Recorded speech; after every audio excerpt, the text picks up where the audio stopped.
Okay, so I have a brand new server installed. I'm going to log in. This is going to give me a pretty much clean, basic computer that has nothing on it. I've already set the time zone, configured the networking. It has a 192.168.70 network and has the 10th address. I gave it a name, server 7010.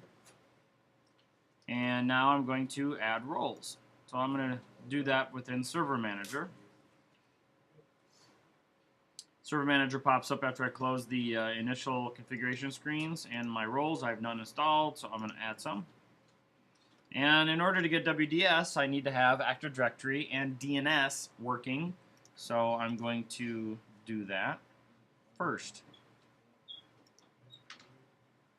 Active Directory needs .NET 3.5. I'm going to add those additional features by clicking Active Directory, hit Next, and Next. Now it will actually do the installation. Once it's done installing that role, I'm going to start up the DC Promo, which is the Active Directory wizard, to create Active Directory.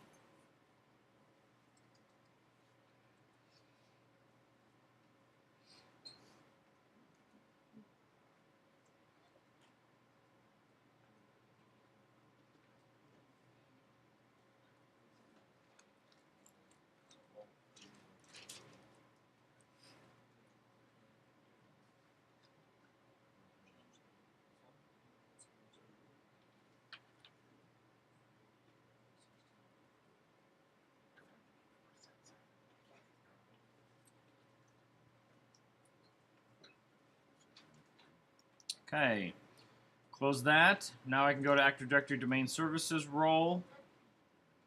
And it says in order to get Active Directory Domain Controller running on this server, we need to run dcpromo.exe, or we can just click this little link right here. And we're going to hit Next. Talk about Windows Server 2008. We're going to create a new forest and a new domain. And this is going to be the 7010 corp.prv for our private domain, because that does not exist. I want to point something out real quick before I get started. Go to the command prompt, type ipconfig/all, and you can see my 192.168.70.10 address. And down here underneath DNS servers, the DNS server that this computer is using is itself. Okay, so that name that I typed in will not be able to be resolved because I don't have DNS running on this computer. And we're going to see those error messages come up. And we want that to happen because it's going to check to see if this name is already in use. And it's now checking the net BIOS name, which is sending out broadcast messages over the network to see if that domain exists. I'm going to choose server 2008 forest level and 2008 domain level. And you can read that information below about the details if you wish. It says we need to add the DNS server for this. So we're going to add DNS, which is great. It says, do you want to enable DNS? Yes, I do. I want to create that domain 7010.corp.prv. This is where it's going to actually be stored. The actual database for Active Directory is going to be stored in the Windows NTDS folder, along with the log files. And the sysfile folder has all of the network resources that the workstations will need to access. So this is going to be an actual shared folder on our network, and it will automatically configure all that. So by default, we'll leave it all C drive. You can change those if you wish. This is our restore mode password. If we need to go into restore mode to restore our Active Directory server. And we're going to finish and hit reboot upon complete.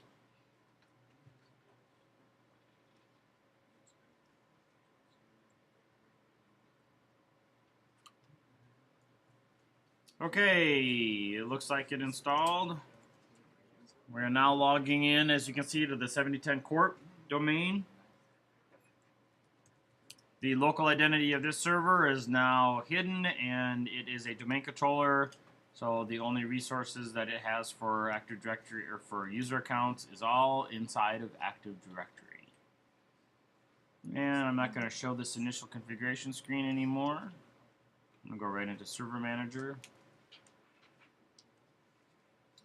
And we can see the roles. We now have Active Directory, Active Directory users and computers. And there's my 7010 domain and the default user accounts, the administrator account, which we're going to be using, and the guest account, which is disabled by default.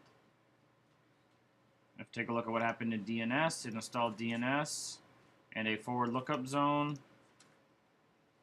for the 7010 corp.prv.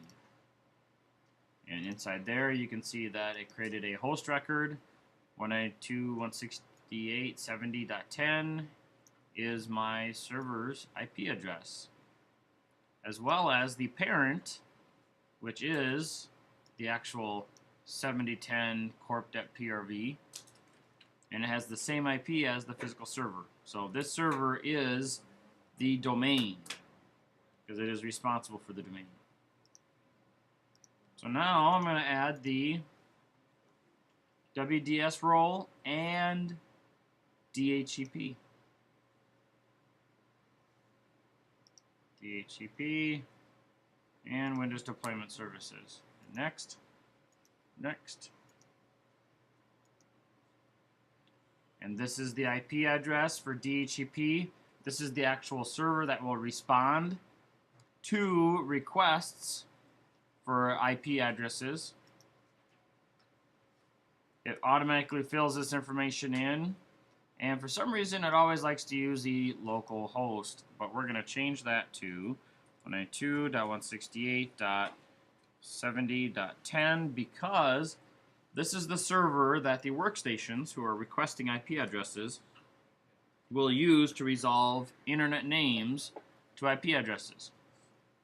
Next, I have no wins on this network, and I need to add a scope. Scope name, we're going to call this anything. The starting IP address, since this is the 192.168.70 network, we're going to start our addressing at 100 and end it at 254. 8 days should be sufficient. It's using the default network mask, and my gateway is 192.168.70.1, which actually doesn't exist, but we're going to pretend it does anyways.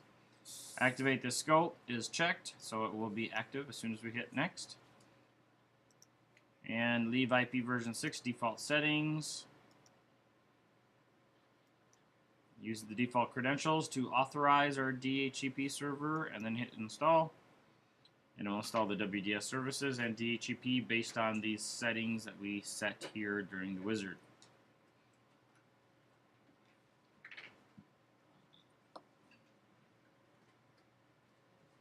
Okay. Close. And my DHCP server, let's just make sure that it is authorized, which it is, and it's active. Scope is ready to go. Next, take a look at WDS. Here's a server, and this server is not configured. So we need to right-click the server and click Configure Server. And it's going to ask us for all of these options. Where do I want to store these images? Boot images and install images take up a lot of disk space. So we typically want to store this on a drive that has plenty of disk space. So we change this to a drive letter that has more disk space. Well, for this example, I only have my C drive, so I'm going to leave it C, but otherwise you would just change the drive letter to drive letter E, D, F, whatever extra drive you have. And you should be good to go. And it's giving you the warning, you should not put this on the same volume as your Windows system. That's fine. For this example, I'm going to. If you read this carefully, it says, if DHCP is running on this server, you need to check both options. If it's not, then continue reading, and it'll tell you which one you should check and which one you shouldn't check. We're going to leave that for you to read and you to determine based on what you have going on. But we do have DHCP running on this server, so we're checking both options. Next, we're going to choose the option Respond to all client computers known and unknown. This just makes it a lot easier for us when we're booting up our computers to allow them to boot to Pixie Boot. They will, the server will answer those requests and allow those computers to boot up the boot image.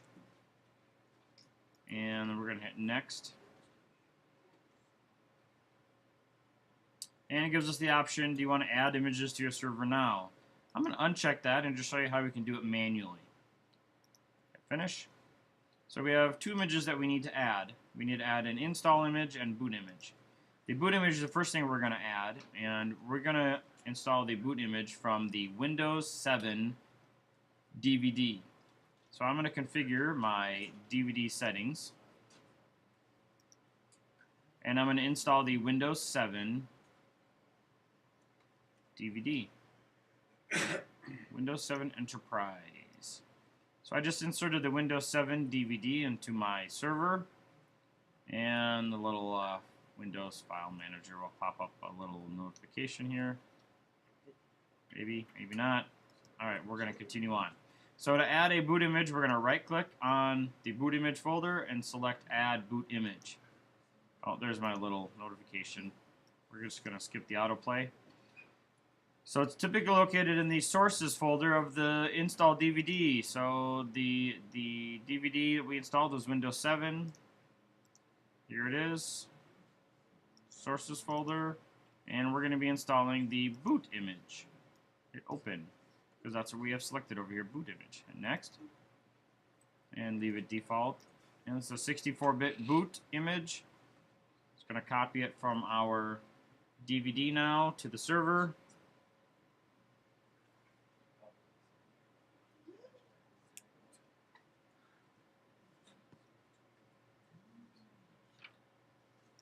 Hit Finish. Okay, so now we have a boot image, a 64-bit architecture boot image. If you want to install a 32-bit or an x86 architecture, you'd have to get an x86 DVD of Windows 7. So you need to actually get the DVD that has the 64-bit or 32-bit OS in order to get the boot image off of there. Next, we're going to install it Windows 7. We're going to add a Windows 7 install image. And it says, oh, you don't have an image group. So do you want to create one? Sure. Let's leave it the default name for now. And then we need to find a Windows install image. And that's again in the Sources folder, which we are in on the DVD drive. In the Sources folder. And there's our install image. Hit Open. And then click Next. And it says this DVD has one version of Windows 7, the Windows 7 Enterprise. Is that what you want to install? And you can check and uncheck if you have a list of different options here. So we're going to leave that checked and hit Next and Finish, and so start copying that off of the DVD onto our server. While we're waiting for that to copy, because that is the actual full image of the install DVD, we're going to create a new virtual machine.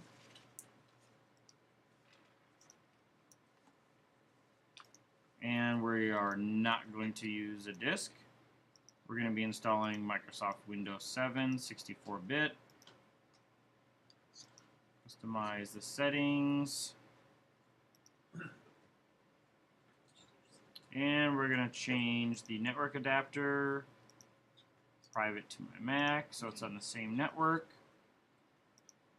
And that workstation should be ready to go as soon as our image is done copying. Okay, now that my image is added, I'm going to hit Finish. And I should be able to boot up my workstation. So I'm going to put this out of the way. And now boot up my workstation.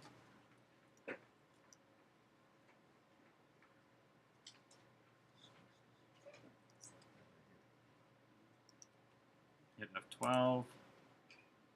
And now it's booting. As you can see, it's pulling the image from the server 192.168.70.10, and it's going to install. It's loading the boot image that we added. And as you can see, it gives you the options to install the wizard step by step, and it's prompting me something a little different. Connect to the server 7010.7010corp.prv. So this means I need to type in a username that would have administrative privileges to add this to the domain and create this computer in the domain. In order to do that, I need to type in the username and password of somebody that would have administrative privileges in this format: domain name / the user, or the user at the domain name. So my domain is 7010corp.prv/administrator. Type in my password, hit next, and it gives me my install image that I want to put on this computer. I only have one, so it's only letting me select one. I hit next, and it's giving me the option to format the hard drive and install it there. I'm going to cancel this because I want to show you some more options that we can set. So I'm going to pull this off to the side and bring up our Windows server, which has WDS on it. And if I right click on the server and select properties, we can see some options here that you might be interested in. Under Pixie Response, during the wizard, when we installed WDS, we chose the option to respond to all client computers.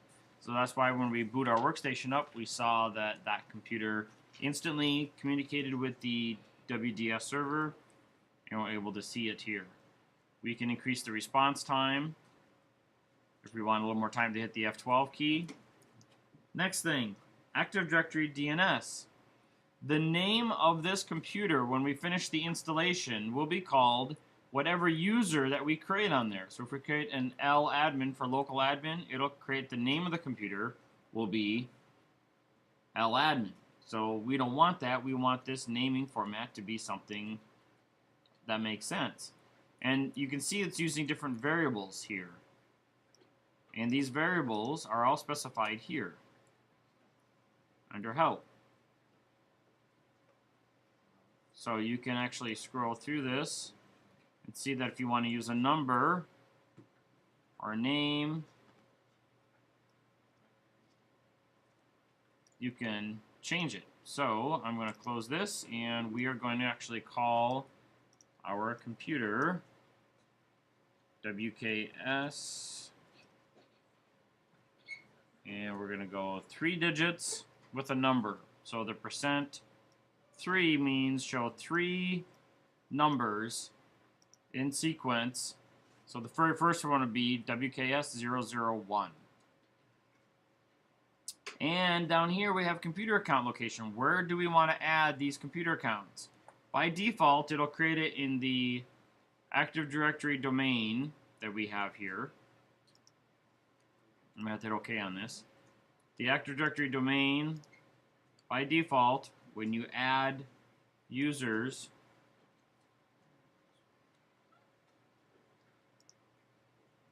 there we go.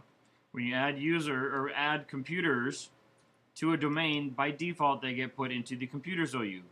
Well, if I want them to go into a different one, let's say I create another organizational unit underneath the 7010 Corp PRV.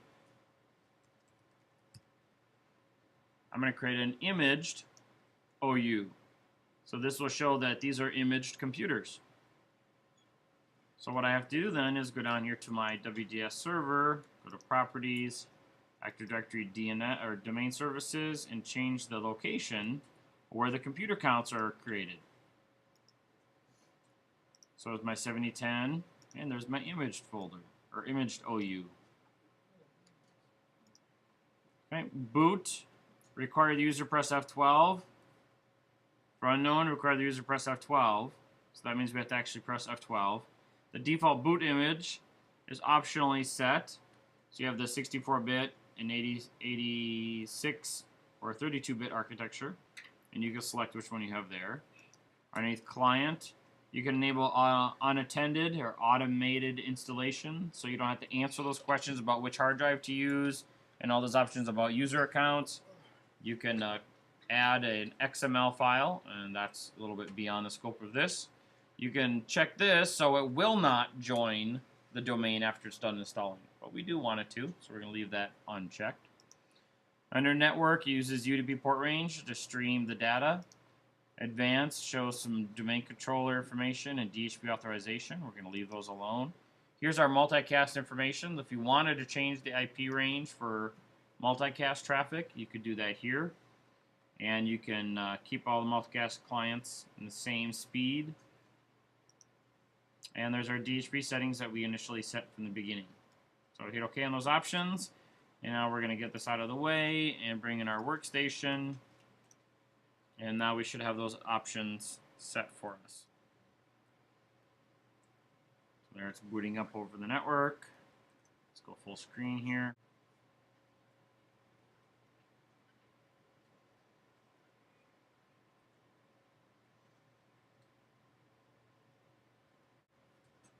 Okay, and next, type in my 7010 corp domain. Notice this time I'm not typing in the fully qualified domain name. I gotta type my administrator account name though.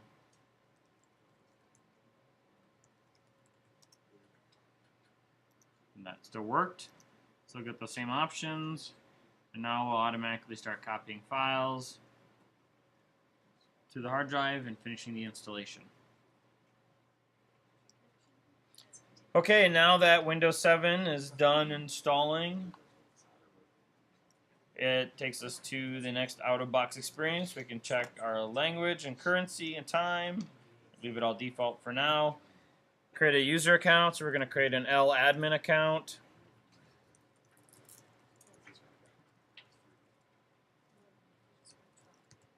And I highly recommend you don't do that. I just typed in my password for my password hint, so I won't forget. Yes, I agree to the terms and licensing. Ask me about updates later. We happen to be in Central Time, US. And now I have my computer that is now a member of the 7010 Corp domain because it automatically was joined to the domain. And if I switch over to my server, you can see if I hit refresh here now, there's our Workstation 1 computer that was added. And now I can log in as administrator.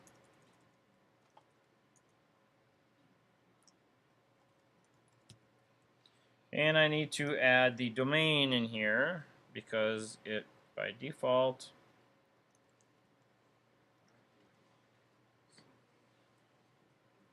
so I'm logging in my 7010 Corp domain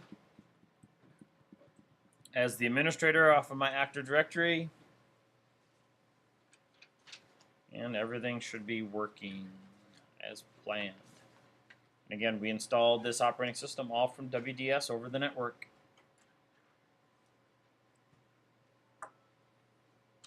There it is. Enjoy.